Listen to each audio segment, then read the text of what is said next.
काश हमारी entry weekend के वार वाले दिन हो रही होती और हम स्टेज पे सलमान सर हम इंट्रोड्यूस करते, वो ना दिल में रह जाएगा कि सर सॉरी मम्मी को तो कोई नॉमिनेट नहीं करेगा ना, तो नॉमिनेशन से बच जाती हैं वो। और जहाँ पे फंसती हैं तो फिर रोने लग जाती हैं, फिर इमोशनल हो जाती हैं, तो फिर सब इमोशनल हो जाते हैं कि मम्मी रो रही हैं। अगर उन्होंने धमका दिया तो हम भी धमकाएंगे, अगर उन्होंने इज्जत रखी, मान सम्मान रखा कि हम आसपास के लोग हैं, वो फरीदाबाद के, हम गुड़गांव के हैं, तो ठीक है फिर मस्ती करेंगे साथ में। सबने आज तक जितने लोग मुझे मिले हैं ना लाइफ में, उन्होंने सबने बोला कि तू पूरा बिग बॉस का मसाला है, तो तू बिग बॉस जा।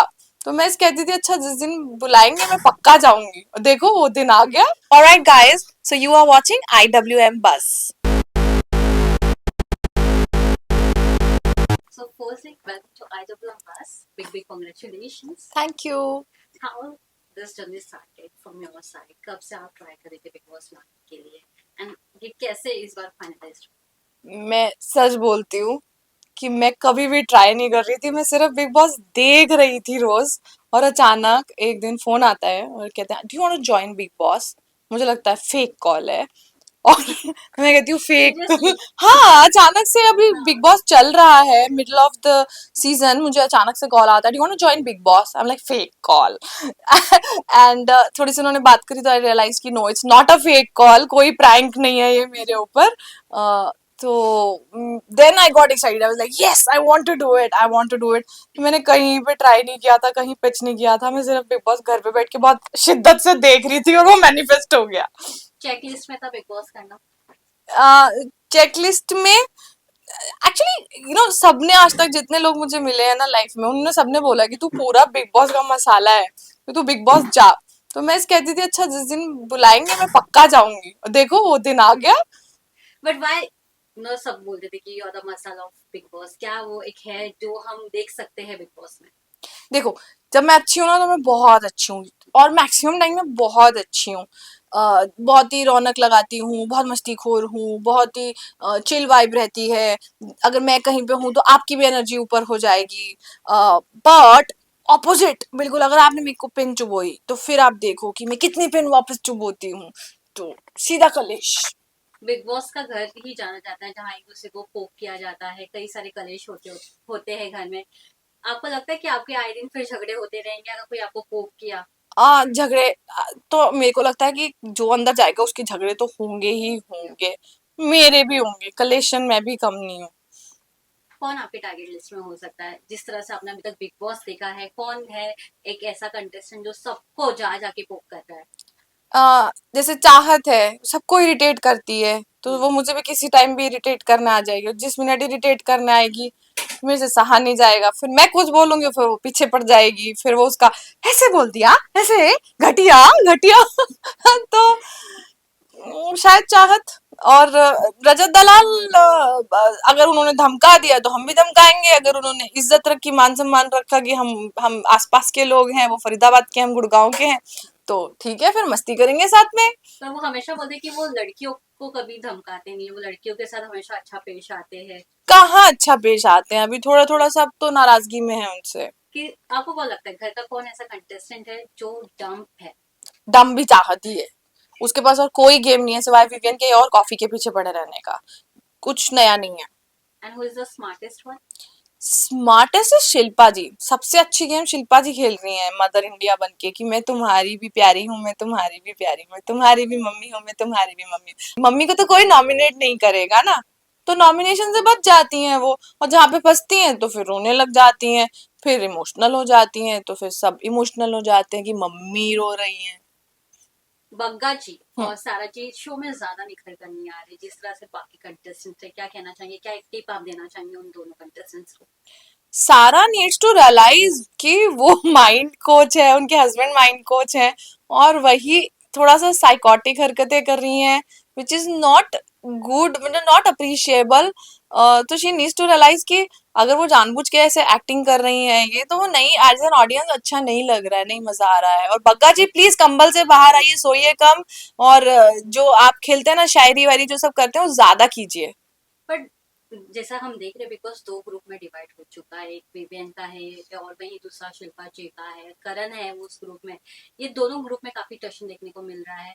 वही जब विवेन के ग्रुप के बारे में बात किया जाए ईशा और एलिस को सबसे चुगलखोर कहा जा रहा है घर की, तो आप क्या उनके साथ रहना पसंद करेंगे या उनके पोल सभी घर वालों के सामने लाना चाहेंगे? देखो, चुगली तो वो पक्का करती हैं। आ, चुगलखोर तो वैसे मैं भी हूँ, बट अगर मैंने चुगलियां की उनके साथ तो उनकी चुगलियों में मैं जान डाल दूंगी। अभी वो ऐसे बोलो no no no no no no, वो मीन गर्ल्स वाला वाइब देती हैं, तो वो नहीं करना है मुझे, मीन गर्ल नहीं बनना है। मुझे पॉजिटिव चुगलियां करनी है, चुगलियां तो पक्का करनी है, पंजाबन हूं तो चुगली तो होगी, पर फिर लास्ट में बोल दूंगी खैर छड्डो सानू की। तो मतलब ये क्लियर है कि आप उनके ग्रुप में जाना पसंद करेंगे। क्योंकि दूसरा ग्रुप जो है वो तो ग्रुप ही नहीं है, वो तो दो तुम दो हम दो फिर हम दो फिर तुम दो फिर तुम दो, नहीं, there is no clarity amongst them कि कौन किसका सगा है, वो नहीं है। वो बंच पूरा 8-10 अकेले अलग है, क्योंकि वो इनके अपोजिट है इसलिए वो साथ है, वो कि तुम्हारा भी दुश्मन हमारा भी दुश्मन इसलिए हम साथ हैं, बट वो आपस में स्ट्रांग नहीं है। इन लोगों का रियल बॉन्ड है। आपको लगता है कि जिस हिसाब से एलिश, ईशा और अविनाश का जो ग्रुप है, या विवेन को भी ऐड करे तो उनका स्ट्रॉन्ग बॉन्ड है, क्योंकि एलिस खुद ही जेलस हो जाती है ईशा से। इनसिक्योरिटीज तो आपस एक्चुअली में ही है। वो देखो ना, वो रियल इमोशंस है ना, कि आप भी अटैच हो रहे हो हम भी अटैच हो रहे हैं, तो अगर आपसे ज्यादा हो गया तो फिर हमको फिर बुरा लगता है, तो at least the emotions are real. इधर वाला जो ग्रुप है ना, उनके इमोशंस ही रियल नहीं है, वो कभी कभी इसके दोस्त, कभी तुम्हारे दोस्त, कभी हमारे दोस्त, कभी तुम्हारे दुश्मन, वो यही खेल रहे हैं। अच्छा, घर में सबसे ज्यादा बात होती है अविनाश की फाइट और रजत की फाइट, क्या कहना चाहेंगे? आपका ओपिनियन क्या है इन दोनों में से? आपको कौन सबसे ज्यादा स्ट्रॉन्ग लगता है एज अ कंटेस्टेंट ऑल्सो, और उनका पॉइंट ऑफ व्यू ऑल्सो? बाप रे, जब दोनों झगड़ते हैं तो उफ तौबा क्या झगड़ते हैं। और रजत जी थोड़ा बलशाली हैं, तो वो धमका धमका के से सामने आके डर लगता है उनसे। और अविनाश जो है वो शब्द पकड़ता है, वर्ड्स पकड़ता है एकदम से, आपने बोला आपने ये कैसे बोला, आप इसका मतलब ये है ना, इसका मतलब ये, तो आप उस वर्ड्स में फंस जाते हो कि मैंने ये नहीं, मैं ये कहना चला, हाँ हाँ आपने ये बोला, आपने, आप उसी में फंस जाते हो। आपको नहीं लगता कि रजत सबको डरा के रखे हैं थ्रू आउट द सीजन? जो भी उनसे पंगा लेता है वो उनको एक ऐसा बिहेव करते हैं कि वो पूरी तरह से डर जाए, भले ही वो शहजादा हो या बाकी। फायदा उठा रहे हैं वो अपने 100 kg वजन का, ऐसे बलकाई शरीर का फायदा उठा रहे हैं वो अब। आप क्या एक चीज उनके लिए कहना चाहोगे? अगर आप उनसे मिलेंगे तो क्या एक चीज कहना चाहेंगे आप? रजत जी को, हाँ। रजत जी को मैं कहूंगी, जैसे शुरू में जब आप आए थे ना, तो बिल्कुल सही फैसले ले रहे थे, सच का साथ दे रहे थे, सबके लिए स्टैंड ले रहे थे, वो ज्यादा अच्छा लग रहा था। ज्यादा दिन आप गालियां दे रहे हो, आप अपने आप को नेगेटिव विलन बनाने की सोच रहे हो, वो नहीं मजा आ रहा। मतलब देख रहे हैं हम, बट वो ज्यादा अच्छा था जब आप सबके लिए स्टैंड लेते थे, जब आपने चुम के लिए स्टैंड लिया था अविनाश के अगेंस्ट, वो ज्यादा अच्छा था। बट वो is the real villain according to you then? Real villain, या रियल विलन ना वो होते हैं जो ज्यादा मीठे होते हैं, ये जो जो सब लड़ लिए वो तो सब सामने ही है ना आपके। रियल विलन वो है जो एड़ा बन के पेड़ा खा रहे हैं और नॉमिनेशन से बच बच के निकल रहे हैं। तो वो कौन है फिर? एक तो शिल्पा जी हैं, जी। आ, बाकी कुछ एलिस और इनको भी फायदा हो जाता है, एलिस और उसकी फ्रेंड ईशा को भी थोड़ा सा फायदा हो जाता है कि नॉमिनेशन से बच जाती हैं, क्योंकि अटैक ज्यादातर लोग अविनाश पे करना चाहते हैं। कितना एक्साइटमेंट है सलमान जी को मिलने के लिए वीकेंड के बाद के दौरान? बहुत एक्साइटमेंट है, बट काश काश हमारी एंट्री वीकेंड के वार वाले दिन हो रही होती और हम स्टेज पे सलमान सर हम इंट्रोड्यूस करते, वो ना दिल में रह जाएगा कि सर। तो अभी मेरी सर से रिक्वेस्ट है, सर प्लीज अगर आप इंटरव्यू देख रहे हो, सर अंदर आके मिल जाना ना। One message for the audience. One message, only message, please keep voting for me, अगर मैं नॉमिनेट हुई तो मुझे बचा लेना, ठीक है। और बाकी तो मेरी तरफ से पूरा एंटरटेनमेंट रहेगा, पूरा फ्लेवर रहेगा, पूरा तड़का रहेगा, तो प्यार आपको करना पड़ जाएगा। Thank you so much and all thank the you, best. Thank you so much.